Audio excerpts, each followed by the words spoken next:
Segundo libro de Samuel, capítulo 9. Quiero platicarles de una virtud.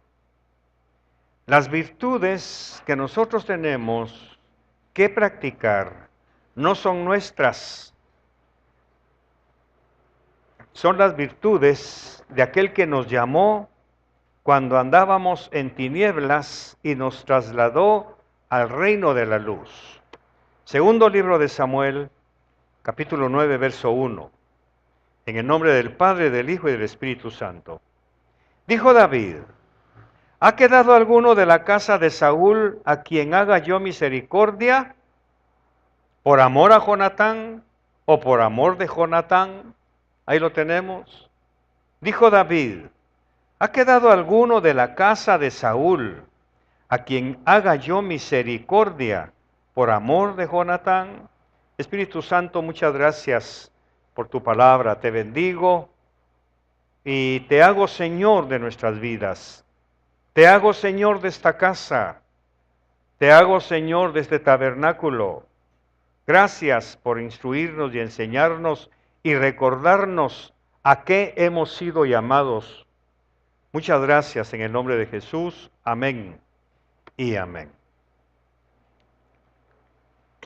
¿Qué pide Dios de ti? Pregunta el profeta. ¿Qué pide Dios de ti? Es un verso que muchos conocemos y lo sabemos de memoria. ¿Qué pide Jehová de ti? Que hagas misericordia y justicia.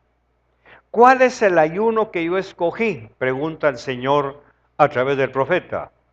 El ayuno que yo escogí es que partas tu pan con el hambriento, que vistas al desnudo, que levantes al caído, que sanes al enfermo, que consueles al que está triste, que levantes al que tambalea, que no apagues el pábilo que humea.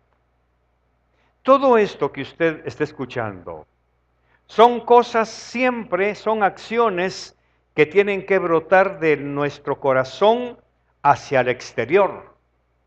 No son retórica, no son palabras poéticas, sino que son acciones que el Señor espera que nosotros hagamos como una muestra de que realmente hemos sido alcanzados por su misericordia, por su bondad y por su gracia. Hoy en la mañana que platiqué con él, le dije: Señor, ¿cómo es que tú eres tan grande, tan sabio, que yo no había nacido y ya me tenías escogido para grandes cosas? ¿Qué viste en mí si en mí no hay nada bueno? La palabra me lo dice, que mis mejores obras son como trapos de inmundicia. Ahora, ¿qué orgullo puedo tener? ¿Qué pretensiones puedo sentir de que solo porque el Señor puso sus ojos en mí, aún antes de nacer, para ser mi instrumento de bendición a donde quiera que yo vaya? ¿Por qué lo hizo? ¿Porque me vio guapo? ¿Porque me vio capacitado? ¿Porque me vio un montón de cosas? No, nada, nada, nada. No había nacido yo cuando Él ya me tenía escrito en su libro de vida. No había nacido yo, ni siquiera sabía mi mamá que se iba a casar y que en su vientre me iba a llevar, ni siquiera pensaban en mí cuando Dios ya había pensado en lo que iba a hacer a través de mí y en lo que iba a hacer conmigo. Lógicamente, mientras yo ignoré esta verdad, anduve por el mundo. Todos tenemos un pasado, pero quiero decirle algo. Nunca se me olvida un mensaje que Armando predicó. Con la consolación con que habéis sido consolados, con esa misma consolación consolad a otros. Estoy parafraseando, pero ese mensaje me quedó tatuado y lo he venido rumiando y rumiando y rumiando. Y he llegado a una conclusión. ¿Por qué Dios permite que suframos? ¿Por qué Dios permite que pasemos por pruebas? ¿Por qué Dios permite orfandad, abandono, pobreza, miserias? violaciones, abortos. ¿Por qué Dios permite eso en la vida de sus santos? ¿Por qué Dios permite dureza a veces en el corazón humano?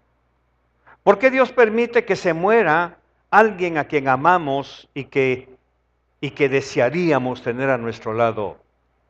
¿Por qué Dios permite un cáncer? ¿Por qué Dios permite la tristeza? ¿Por qué Dios permite que nuestras almas a veces estén a punto de naufragar y de terminar? ¿Por qué Dios permite a veces incluso que deseemos no haber nacido? Ah, muy sencillo. El mensaje que Armando predicó hace años lo he venido madurando y madurando y el Señor me le ha venido agregando cosas y es esta la respuesta. Vamos a ver. ¿Quién tuvo una niñez de hambre? Levante la mano. De hambre, pero de hambre. En donde hubo momentos en que desayunó y no sabía si iba a almorzar. Vamos a ver, ahí hay 1, 2, 3, muy bien. Ahora, años después, ustedes están capacitados para hablar de un Dios que nunca permitió que se murieran de hambre. Ahora, esa es la consolación en la que ustedes fueron consolados. Ustedes no pueden hablar de una vida de riquezas. Si alguien viene y les pregunta, hermano, ¿cómo hago para alcanzar el éxito? Podrían hablar de eso, pero no es ese su fuerte, Daniel. Tu fuerte es hablar de un Dios. Cuando alguien venga, hermano Daniel, fíjese que en mi casa somos 8, desayunamos, pero ¿qué me puede decir? No sé si vamos a almorzar. ¿Usted tiene algo de Dios para mí? ¿Qué le dirías? Claro que va a llegar el almuerzo. Claro que va a llegar. ¿De dónde sacas, hermano querido, esa certeza de que no los va a dejar Dios con hambre? Porque lo viviste, porque lo conoces de primera mano. ¿No te contaron el dolor de estómago cuando hay hambre? ¿No te contaron la angustia de una madre cuando no hay comida en la cocina? ¿No te contaron cómo es? Lo viviste, lo viste. Pero años después estás rozagante, estás con salud, estás vivo. Esa es la consolación con que fuiste consolado para que ahora consueles. Parece un juego de palabras, pero Pablo lo expresa de esa manera. Con la consolación con que fuimos consolados, con esa consolación consolemos. Bueno, ¿quién tuvo la pérdida de un hijo? Vamos a ver. Bueno, yo no. Ahora, ¿cómo voy a consolar a alguien que, como mis hermanos, que lloran la pérdida de un hijo si yo no lo he sufrido? Entonces, ¿a quién busca Dios para que consuele con esa consolación al que necesita consuelo?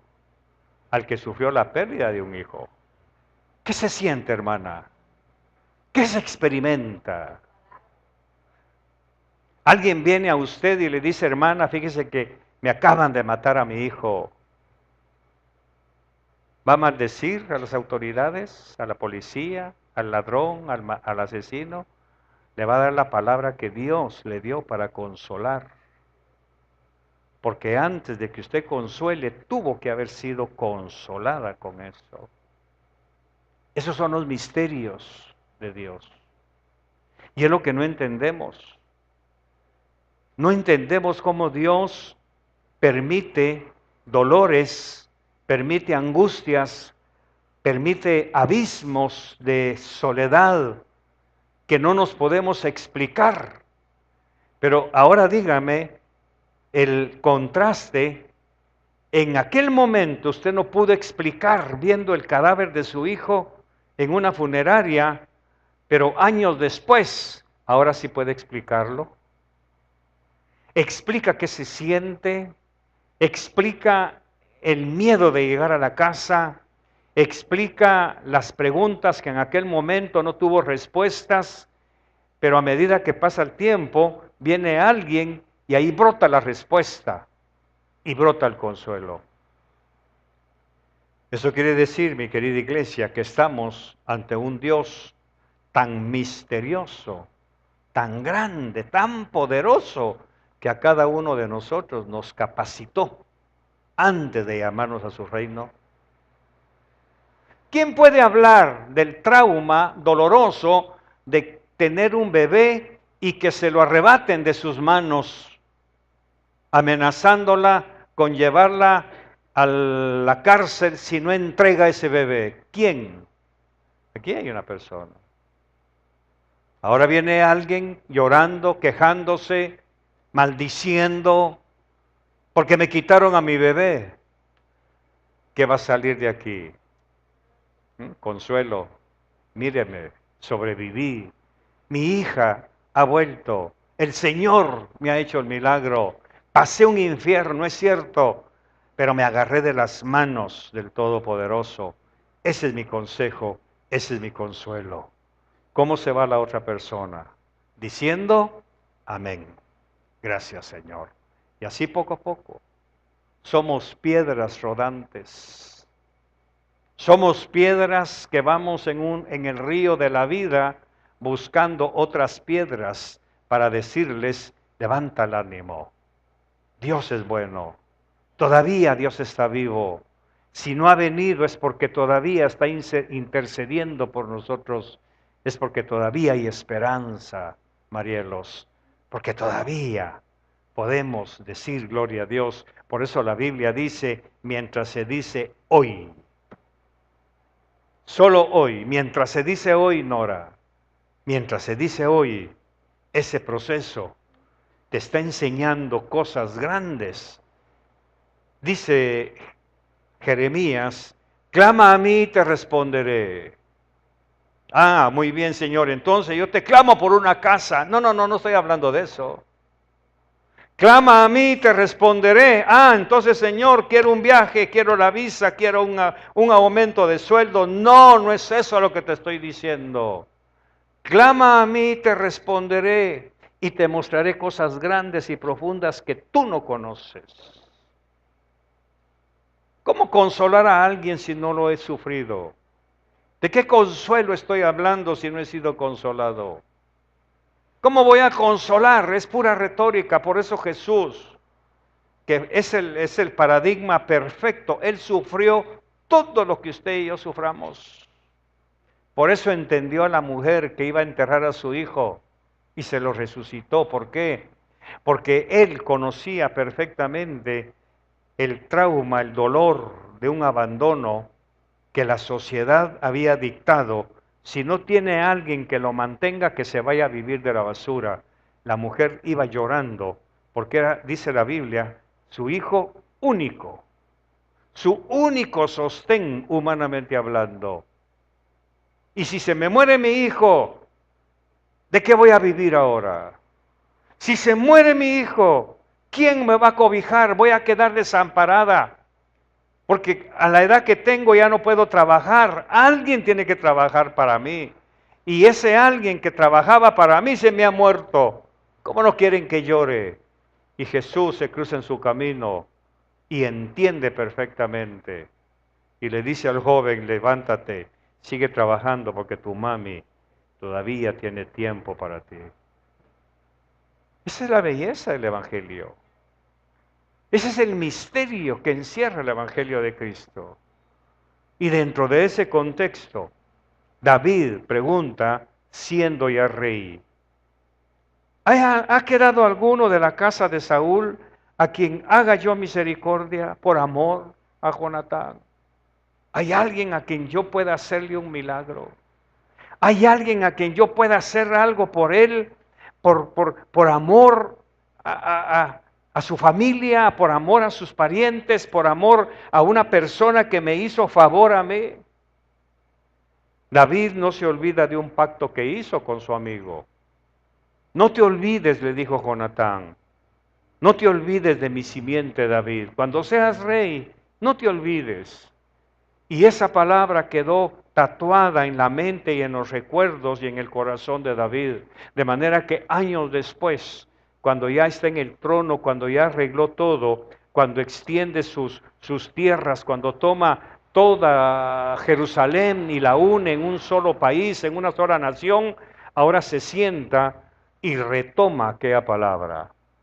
Yo le ofrecí a Jonatán, le ofrecí que yo no me iba a olvidar de su simiente. Pero han pasado muchos años. La familia real de Saúl ya todos fueron exterminados. Ya murieron todos, pero por aquello de las dudas, diga conmigo, por aquello de las dudas. Eso es lo que se nos olvida. Que como yo ya pasé el periplo del dolor, como yo ya pasé la angustia de la soledad, como yo ya pasé el hambre, como yo ya pasé a todo, me olvido de aquello. Y Dios dice, nunca te olvides de dónde te saqué. Nunca te olvides de dónde te saqué, pero nosotros fácilmente nos olvidamos de dónde nos sacó el Señor. Él no nos dice nunca te olvides de dónde te saqué para que te condenes, para que te martilles, para que digas qué miserable fui, por qué lo hice. No, no, no, al contrario, ¿qué puedo hacer con ese bagaje? ¿Qué palabras ofrecí? ¿Qué fue lo que le dije a mi mamá que iba a hacer? Me acuerdo cuando venimos a El Salvador y en algún mensaje allá en Belén, yo prediqué algo sobre la honra a los padres. Prediqué el mensaje sin darme cuenta que me estaba predicando a mí mismo. Y la pregunta que me surgió en ese mensaje fue, ¿realmente estoy honrando a mi mamá? Después de que ella dejó de comer para darle de comer a 10 hijos, ¿estoy desprendiéndome de algo para dárselo a ella? Y el Señor puso ese mismo sentir en mi esposa. Por eso es importante oír la voz de Dios cuando una esposa nos habla. Y mi esposa empezó a decirme, cielo, ¿vas a ir a ver a tu mamá? Cómprale algo, un regalo, una joya, un anillo, un par de aretes, algo. Y mis finanzas no estaban. Bueno, nunca han estado como para decir, sí, mañana voy a ir, no. Pero la palabra que yo prediqué, o que el Señor predicó en mí, y la palabra de mi esposa, que fue una cuña, tomé una decisión. Voy a ir 2 veces al año. ¿No te afecta? No, al contrario, me beneficia que vayas. Porque un hijo que honra a la madre, honra a la esposa. Hoy voy a ministrar, varones. Ya el Señor me lo dijo. Un hijo que honra a la madre, honra a la esposa. ¿Por qué? Porque el Señor devuelve a aquella mujer que empuja, anda a honrar a tu mamá. Y Dios devuelve eso.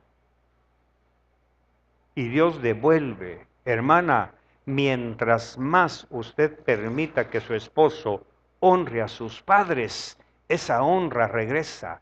Echa la honra a las aguas. Echa tu honra a las aguas y en cada ola regresará. Es algo que no enseña la iglesia. Mi esposa empezó a hacer esto es para tu mamá, esto es para el Día de la Madre y esto es para su cumpleaños en diciembre. Por eso ustedes veían que yo me desaparecía hasta 2 veces al año. No iba de vacaciones, iba a cumplir un deber, iba a cumplir una obligación de ir a honrar a mis padres hasta que el Señor se los llevó. ¿De dónde brota eso?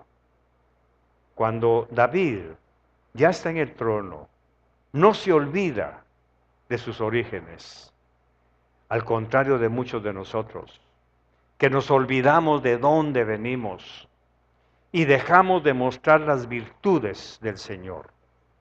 Muy bien, ¿de qué estoy hablando en términos generales? De justicia. La justicia es una de las virtudes que menos practican los cristianos, o que menos practicamos. No somos justos, no practicamos la justicia. La justicia, mis queridos, no es una palabra para las autoridades. No es una palabra legal, sencillamente, aunque es un principio legal, pero no es una palabra para la policía, no es una palabra para los jueces, no es una palabra para los que están en eminencia, es una palabra para nosotros. Es una orden para nosotros. ¿Qué pide Dios de ti? Que hagas justicia y misericordia. Justicia y misericordia son dos cosas que van unidas, van paralelas, son indisolubles, van juntas automáticamente. El que hace justicia hace misericordia. O corrijo, el justo hace misericordia. Solamente el que es justo hace misericordia. Por eso la Biblia lo pone junto. ¿Qué pide Jehová de ti? Que hagas justicia y misericordia. Y ahorita, en este momento del capítulo 9, David está siendo justo. Estoy en el trono. Estoy siendo rey. Porque aquel amigo me dijo algo que nunca olvidó. Por eso es importante poner atención a la palabra. Yo tengo en mi alma y en mi corazón mensajes que se han predicado aquí a través de los hermanos y amigos que han venido, a través de los invitados, a través de mi esposa. Hay mensajes que han quedado tatuados, como este que les mencioné, de la consolación, pero también han quedado mensajes que mi esposa ha predicado y que me han confrontado y que he tomado la decisión. Hoy empiezo a vivir eso. Hoy empiezo a vivir eso, porque de otra manera, iglesia, vamos a seguir siendo oidores y no hacedores. De otra manera vamos a seguir viviendo vidas mediocres, religiosas, que nuestros hijos, esta generación, va a seguir creciendo bajo esa sombría de engaño, de mentira, de pura religiosidad evangélica.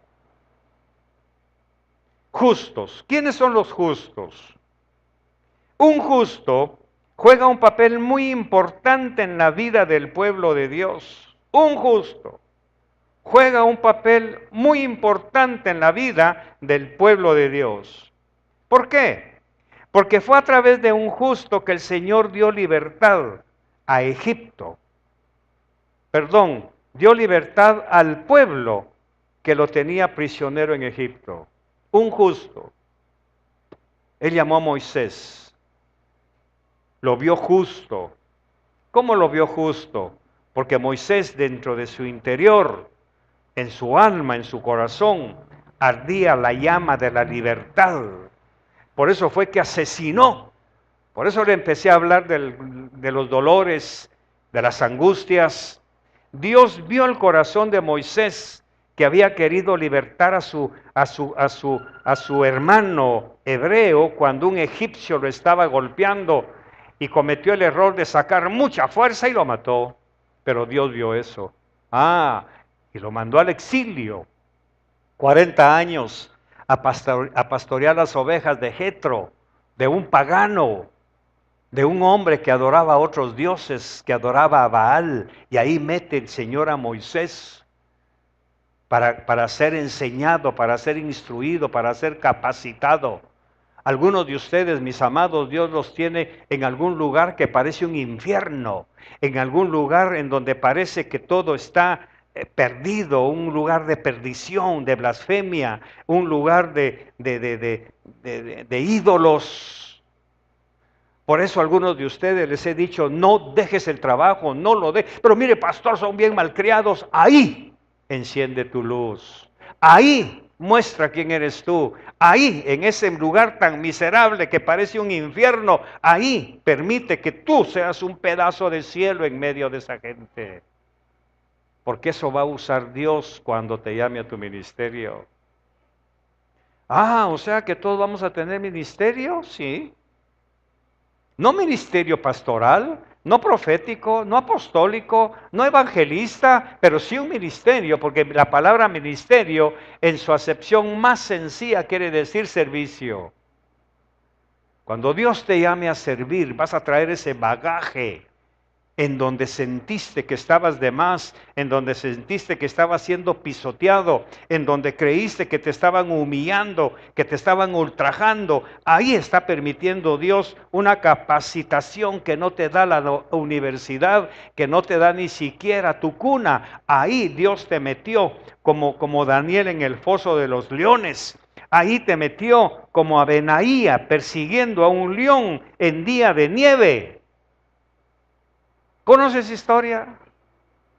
Está en algún lugar ahí del Antiguo Testamento que dice que Benaía mató a un león en un foso lleno de nieve. Cualquiera dirá, una historia. No, se la voy a dar rapidito, porque a mí me ha impactado eso.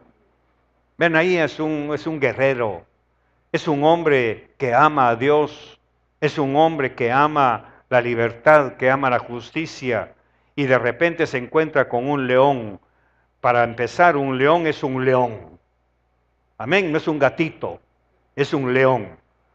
Y ese león empieza a perseguir a Benaía. Y Benaía, hermanos, es un hombre de valor, es un hombre de principios, es un hombre de justicia. Y entonces, Benaía toma valor. O el león me mata a mí o yo mato al león. No hay para dónde. De este foso solo uno puede salir. O sale el león y yo quedo muerto, o salgo yo y el león queda destruido. Y cuenta la historia que ambos cayeron en un foso lleno de nieve. Para los que hemos conocido la nieve, sabemos perfectamente que cuando la nieve se endurece, cualquiera que ha estado en Estados Unidos lo sabe, no se puede caminar normalmente. A veces hay que ir despacito porque un paso mal dado, un resbalón. Y ahí, ¿quién lo levanta? Porque si alguien quiere levantarlo, también se va a ir. Esto habla a veces culturalmente de la frialdad de los neoyorquinos, que cuando ven que alguien se cae, siguen de largo.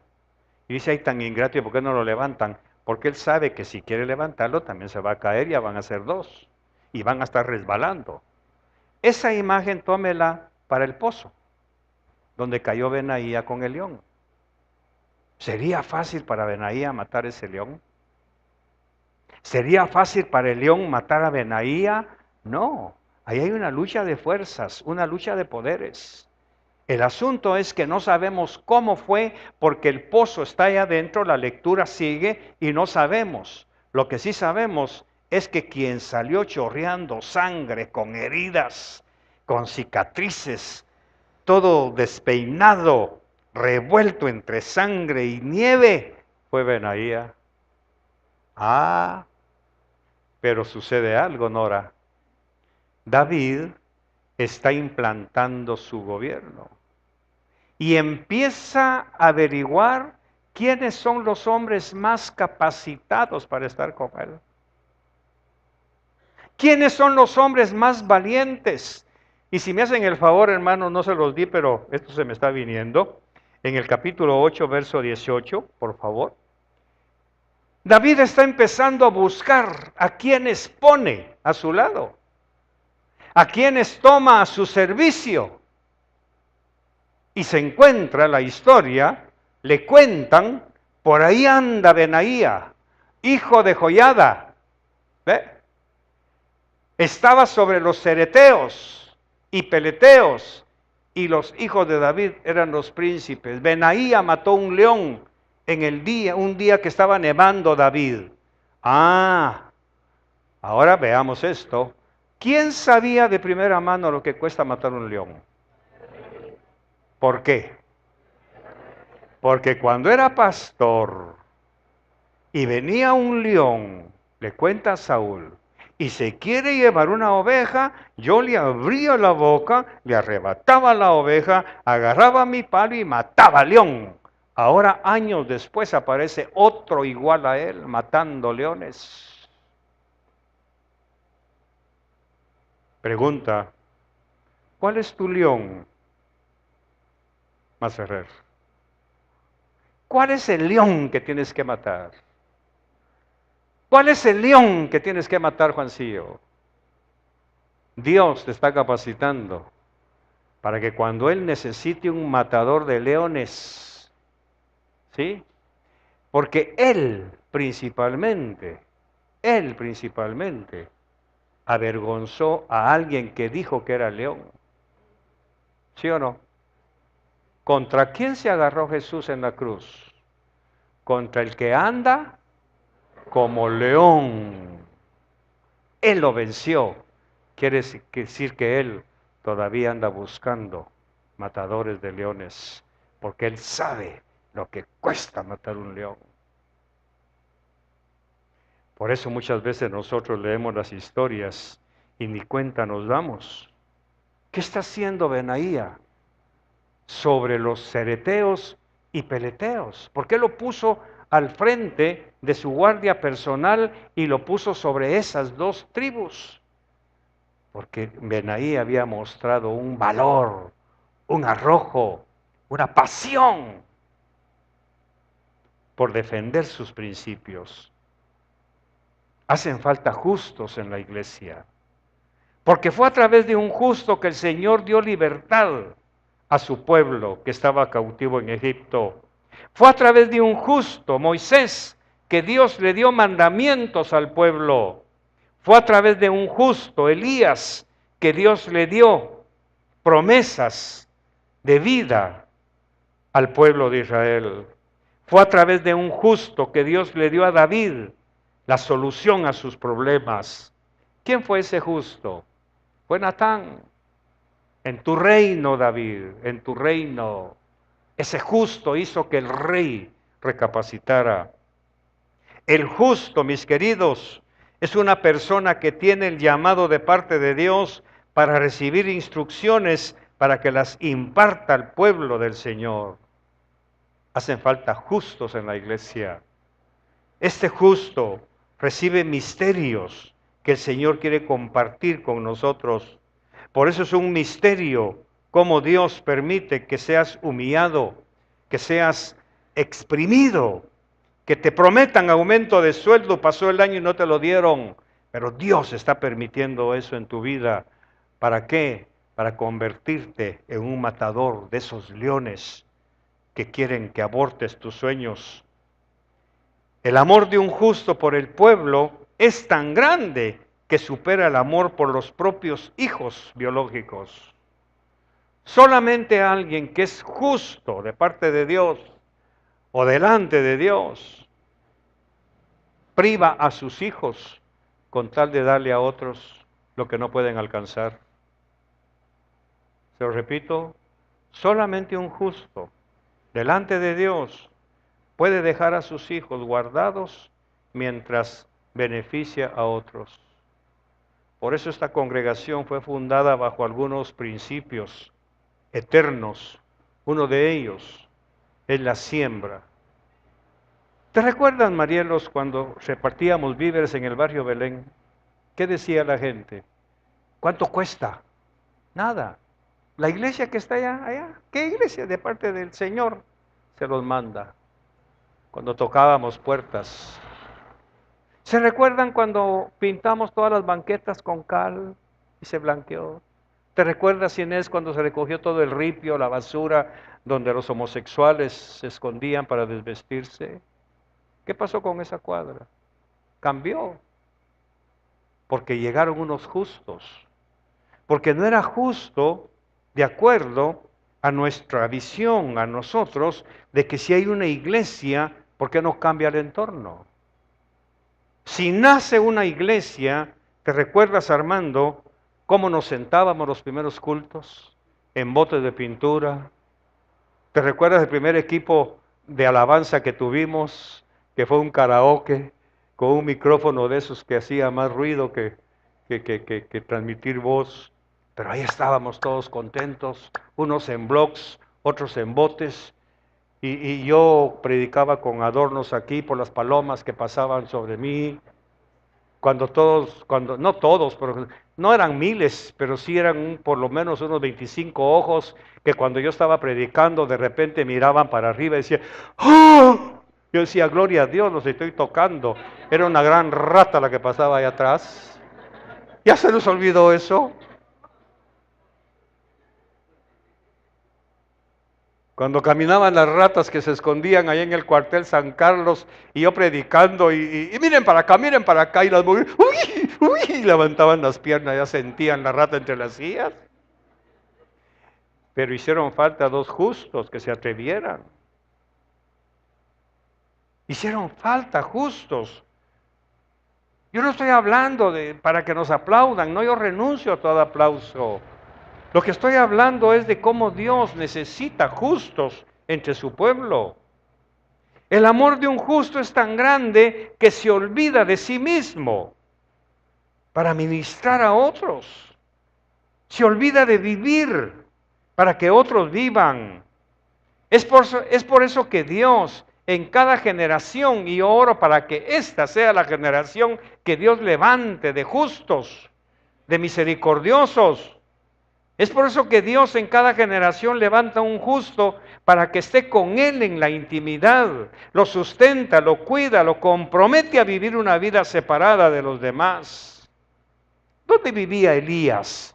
En una cueva, y ahí le llevaban carne los cuervos y la peña le daba agua. ¿Dónde vivía Eliseo? En el monte Carmelo. Recuerde que ahí llegó Naamán, recuerde que ahí llegaron los reyes a buscarlo, él no bajó, ellos llegaron a donde estaba Eliseo. Un día, los grandes van a llegar donde tú estés. Un día los hombres grandes de esta nación, los pastores grandes van a oír de su nombre, hermano, y lo van a ir a buscar, lo van a necesitar. ¿Dónde vivía Isaías? En la corte, sirviendo a un rey. ¿Dónde vivía Nehemías? Sirviendo vino a un rey, siendo empleado del gobierno. ¿Dónde vivía Natán? En la corte de David. ¿Cuál es la orden de Dios para Moisés? ¿Qué fue lo que le dijo? Moisés, anda y dile a Faraón, solo le vas a decir esta frase, deja ir a mi pueblo para que me sirva. Eso fue todo. No para que se sienten cómodamente en una iglesia. No para que se sienten a dormitar mientras el pastor predica. Esa no fue la orden, queridos.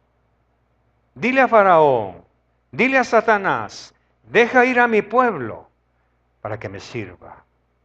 ¿Cuántos de nosotros tenemos claro ese llamado? Por eso es doloroso cuando alguien se niega a servir a Dios, porque fue llamado precisamente para eso. Pero hermanos y hermanas, no hemos entendido el por qué fuimos alcanzados. Por eso les conté desde el principio la plática que tuve con Dios esta mañana. Señor, yo no había nacido todavía cuando tú ya me tenías en tu lista de servidores.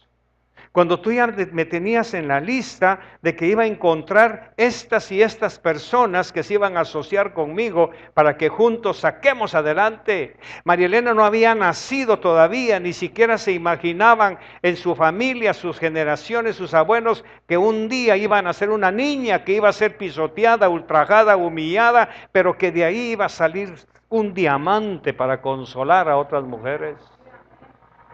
Ella no se imaginó nunca, ni estaba en su memoria que Dios ya la tenía en su listado de servidores. Pero para eso primero los iba a sacar de las tinieblas, primero los iba a sacar del dolor, sacar de esa vida de vicios a veces, de ser anodinos para ser conocidos.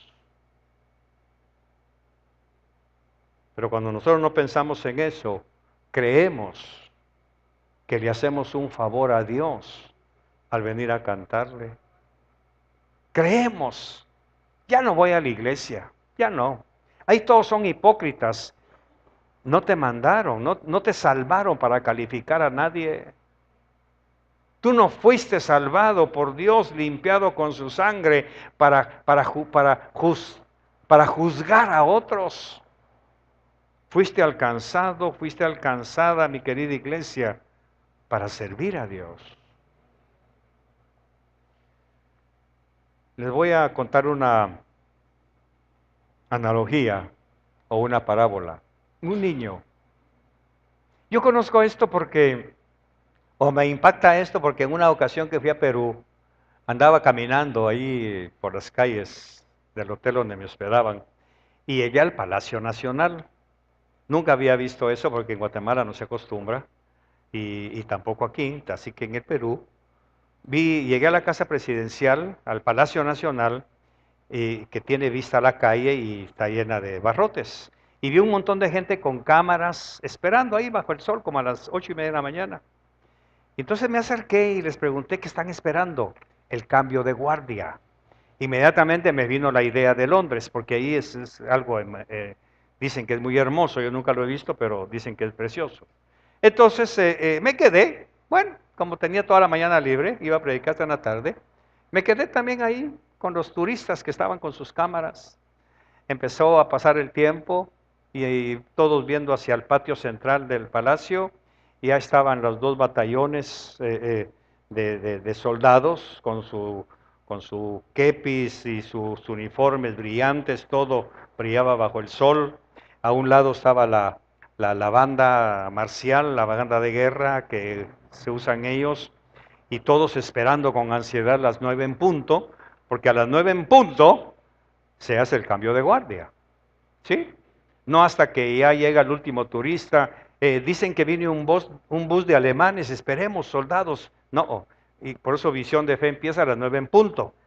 No importa si uno de ustedes alemanes no ha venido, si viene pues ya no va a encontrar espacio. Amén.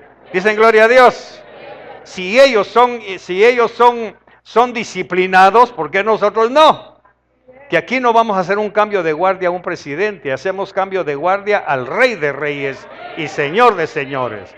Así que me quedé ahí a las 9 en punto, arranca el himno que tocan ellos y empieza aquella majestuosidad, taconazos por este lado y rendir novedades y toda la cosa, los oficiales, los soldados, ver aquella gallardía de la gente, y yo impresionado recordando mis tiempos de pasar lista en el ejército, aquellos taconazos y toda la cosa, y saludos militares, y de repente sale el señor presidente y le rinden honores, le dicen y ya le dan el parte, señor presidente, sin novedad en la casa presidencial. Así que eso fue todo lo que él salió a oír, de oficial en oficial. Pasó como 3 minutos, todo el mundo tomándole fotos, yo grabándolo aquí y toda la cosa. Así que recibió las novedades, se fue nuevamente a su oficina y los dos grupos empezaron a marchar, unos para atrás y otros para adelante, y unos para atrás y unos para adelante, entregando. O sea, no dejan el Palacio Nacional, en ningún momento lo dejan vulnerable. Se van unos y entran otros. Bueno, ahora le quiero contar esto. Un niño llegaba a la reja del palacio, donde estaba el rey. Y el rey salía de cuando en cuando, o todas las mañanas, salía a determinada hora a sentarse a las gradas del palacio para tomar sol. Y el niño, entre toda la gente, se prendía de los barrotes para ver al rey tomando sol. Y así pasó varios tiempos, varias semanas. Un soldado que lo había estado observando le dijo: oye niño, ¿a qué vienes cada mañana? Y la respuesta fue: a ver al rey. Solo a verlo. ¿Y por qué quieres verlo? Porque lo amo. Amo al rey. Y quiero verlo. Por eso vengo a esta hora y espero que él salga y que se siente bajo el sol para verlo. Pero vino un soldado y le dijo: mira, ¿y por qué no pides trabajo para verlo más de cerca? Pide trabajo en el palacio. Si logras entrar como trabajador del palacio, yo he oído que el rey de repente va a platicar con sus empleados. Pues entonces solicitó una plaza y le dieron un trabajo en la cocina de pelar papas. Así que él estaba feliz. Ahora ya no está fuera del palacio, sino está dentro, en la cocina, y pelando papas. Todas las mañanas llegaba y pelaba las papas que le gustaban al rey. Cuando le preguntaban allá a sus amiguitos, ¿y tú dónde trabajas? En el palacio. ¿Haciendo qué? Pelando papas para el rey. Ese era su orgullo, pelando papas para el rey. Así que ahí pasaba, pelando papas. Pero un día el cocinero mayor, el chef, le dijo, mira, hoy te toca a ti que llevarle la comida al rey. Así que prepárate y toma la bandeja real de oro y toda la cuestión. Y ten mucho cuidado para llevársela al rey. Entonces vino el niño, ya un poquito mayor, nervioso, asustado, emocionado altamente. Dijo, bueno, pues voy a ver al rey de cerca. Agarró la bandeja y se la puso al rey enfrente. El rey le dijo, oye, tú eres nuevo aquí, nunca te había visto. No, señor, yo soy nuevo aquí. ¿Y qué has hecho? ¿Qué haces tú? Pelando papas para usted, rey. Ese es mi trabajo, pelar papas para usted. Se corre el telón. ¿Cuál es su interés para el rey? ¿Aló? ¿Cuál es su interés para ver al rey? ¿Un púlpito? ¿Pelar papas? ¿Cantar?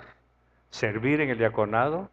¿Cuidar carros? ¿Limpiar sillas? ¿Limpiar vidrios? ¿Cuál es? Este niño, me gustó su historia porque yo la vivía allá en Perú. ¿Cuál era mi interés? ¿Por qué me asoleé tanto? ¿Por qué estar bajo el sol y cuidando que nadie me quitara mi espacio? Porque quería disfrutar esa emoción del cambio de guardia, ver al presidente de aquel tiempo. Tengo el nombre, pero no se lo digo por ética. Ver eso. 15 minutos después todo terminó, regresé caminando, me fui al hotel, pero eso nunca se me olvidó y esta historia me impacta. Deja ir a mi pueblo para que se sienten cómodamente en las sillas y que se echen un sueño mientras mi siervo predica. Deja ir a mi pueblo para que me sirva. Nunca menosprecies dónde te tiene Dios, iglesia. Nunca menosprecie la función que Dios le ha dado. Este niño se sentía feliz. ¿Y tú dónde trabajas? En el palacio. ¿Y qué haces? Pelo papas para el rey. Pelo papas para el rey. ¿Qué hace usted en el palacio entonces? ¿Está en la verja? ¿Está en la cocina? ¿O le está sirviendo su charola a Dios? Su charola de alabanza. Es que si me pagaran más, es que si se fijaran en mí, es que si me vieran, es que si me tomaran en cuenta, ya te tomaron en cuenta desde el momento en que te escribieron tu nombre en el libro de la vida. ¿Dónde está usted entonces? Hoy tenemos al justo de los justos, es Jesús. Él es el único y verdadero justo. Permanecer unidos a Él nos permite estar unidos a Dios. Nos permite recibir de primera mano los secretos y misterios que Dios quiere darnos para que los compartamos con otros. ¿Se imagina cuando a este niño le preguntaban, ¿y cómo es el rey? ¿Y cómo come? ¿Y cómo se viste? ¿Y cómo es su carácter? Este niño lo conocía mejor que cualquiera otro. ¿Por qué Nora? Porque se atrevió. No importa que me pongan a hacer, pero quiero estar donde está el rey. ¿Cuál es su interés entonces? ¿Ve por qué papá o mamá nos metemos como chutes cuando usted aleja a sus hijos para que estudien y se olviden de servir a su Dios? ¿Ve por qué nos duele tanto cuando sus niños que crecieron en escuela dominical, escuchando a sus maestros, cuando ya alcanzan cierto nivel intelectual, ya no sirven al que los salvó, ya no sirven al que los formó en el vientre de usted, mamá. ¿Ve por qué hay tanto dolor en nosotros, sus pastores, al ver que algunos de ustedes no impulsan a sus hijos a devolverle a Dios? Porque si Dios no los hubiera entretejido en su vientre, mamá, ese niño no hubiera nacido. Ese niño no está a su lado, no estuvo en sala cuna, porque era precioso, porque era uno de los reyes magos. No, no, no. Es porque antes de que usted engendrara a esos hijos, Dios ya los tenía en su libro, esperando el momento de llamarlos. Es una ingratitud. No es justo que su hija, que estuvo en ese vientre, que Dios se ocupó de que no tuviera 3 ojos, ni 15 dedos, que no tuviera un corazón atrofiado, arquitecta, que no tuviera una sentencia de muerte en su sangre leucémica. No es justo que ahora que está en la U, no le devuelva algo al Dios que la protegió ahí.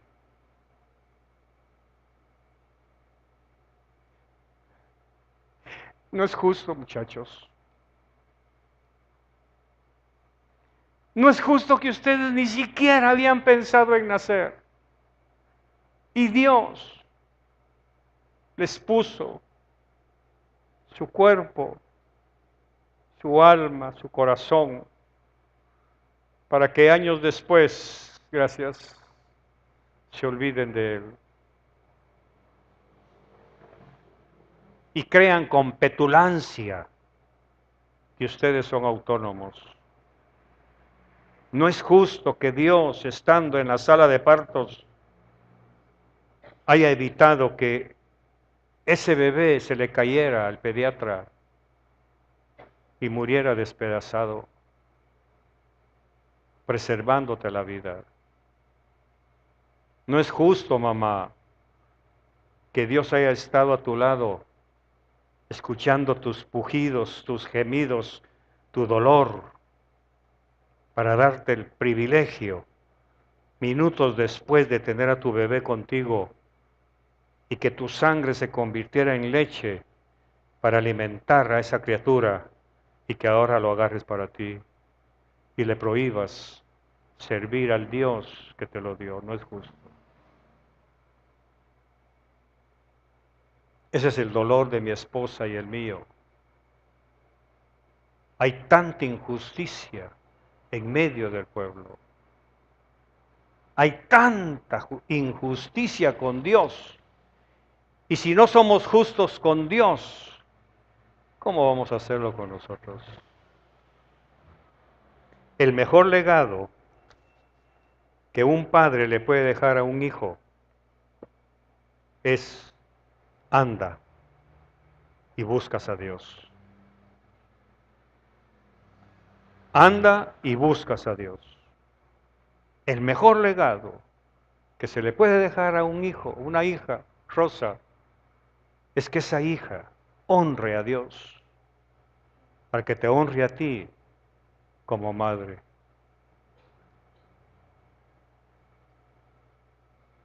Y usted, mamá, el mejor legado que puede darle a Dios, hermana, es que tus hijas se consagren al Dios que tú no lograste conocer antes.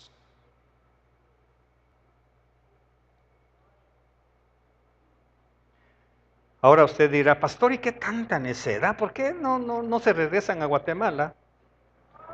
Porque en lugar de irnos a Guatemala, más nos está metiendo el Señor aquí, para caerles mal a otros. El mejor legado que usted puede dejarle a un hijo es devolvérselo al Señor, como hizo Ana. Tú me diste este hijo, ya experimenté lo que es dar de mamar, ya experimenté lo que es ser madre, ahora te lo devuelvo, Señor. Aquí está. Pero qué doloroso agarrarlo y negarle a Dios el honor de que alguien pele papas para Él. Qué vergüenza, qué humillante que usted le pida a Dios por un hijo como egoísmo. Guarda a mi hijo, Señor. Te lo voy a guardar por misericordia, pero no me has devuelto lo que te di. Deja ir a mi pueblo para que me sirva. Para que me sirva en donde quiera que Dios quiera que le sirvamos. Así sea, en el último lugar de una cocina, pelando papas para el rey. Pero qué honor que el rey se coma las papas que yo preparé para él. Qué honor que Dios respire la alabanza que yo preparé para él. Qué honor que los ladrones que andan en la calle se detengan porque vieron a un diácono, a una diaconisa sirviendo a Dios. ¡Qué honor! No es justo entonces. Y David lo entendió. Ya llegué al trono, ya arreglé todo, tengo a mis 30 guerreros, tengo mi guardia pretoriana, pero creo que me falta algo. Cumplir una promesa. Agradecerle a Dios por alguien que dijo esto. Y cuando seas rey, David, cuando seas rey, no te olvides de mi simiente. Esa palabra profética fue la que David nunca olvidó. ¿Y quién la dijo? Busquen a un heredero de Saúl, porque por amor a Jonatán yo ofrecí hacer justicia. ¿Hay alguien? Hombres, necesitamos volver a la justicia. Necesitamos volver a ser los hombres sensibles y no adueñarnos de lo que no nos pertenece. Herencia de Jehová son los hijos. Por eso quiero invitar a todos los hombres que hayan venido hoy a presentarse delante de Dios y pedirle perdón. No invito a las mujeres, ¿sabe por qué? Porque es el hombre obligado a decirle a su esposa, mi amor, estás siendo malagradecido.